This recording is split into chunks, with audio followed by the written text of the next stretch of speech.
Yo, welcome to the Grind Kuya style. Kaya online sa gabi walang preno, walang chill.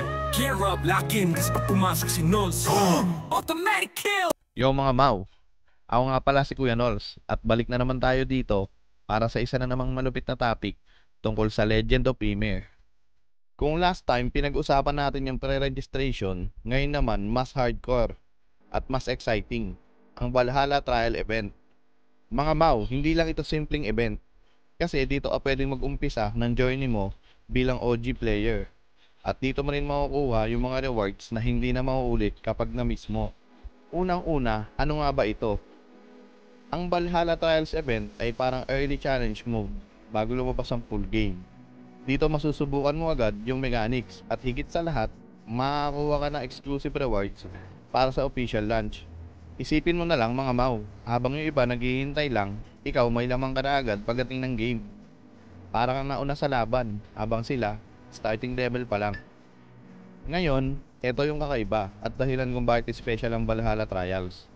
Kasi sinabayan nila ito ng Ymir Cash token pre-sale. Ano ba ang Ymir token? Para siyang in-game currency pero blockchain based. Pwede mong gamitin para bumili ng rare items, consumables at skins. Pwede mong i-trade sa ibang players o sa marketplace. At dahil nasa Wimix ecosystem siya, pwede rin siyang magkaroon ng real world value.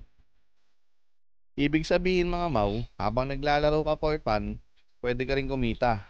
Ang pre-sale naman, nagbibigay sa iyo ng chance na makabili ng token ng mas mura bago tumaas ang demand kapag official launch na. Kung OG ka sa crypto o Web3 gaming, alam mo na ang ibig sabihin nito. Mas maaga ka, mas malaki ang possible na gain. Pre-register ka muna sa Legend of Ymir sa Play Store, App Store o Wimix Play platform. Kapag naka-register ka na, punta ka sa Valhalla Trials event page para makita yung missions. Gawin mo yung mga tasks, depende yun kung anong trials ang ilalabas nila. Kapag tapos na, automatic may rewards ka na. At syempre, kung interesado ka sa Ymir token pre-sale, pwede ka nang bumili para mauna ka sa lahat.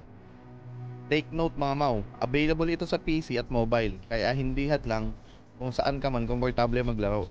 Ito yung pinakahihintay ng lahat. Ano ba ang rewards? Mga Mau, kapag sumali ka sa Valhalla Trials event at pre-registration, may exclusive costume ka na makukuha, limited edition at OG lang maagamit. May starter pack ka rin. Usually may laman na consumables, healing items at boosters na equivalent na halos $10 to $20 value kung bibiliin mo sa shop.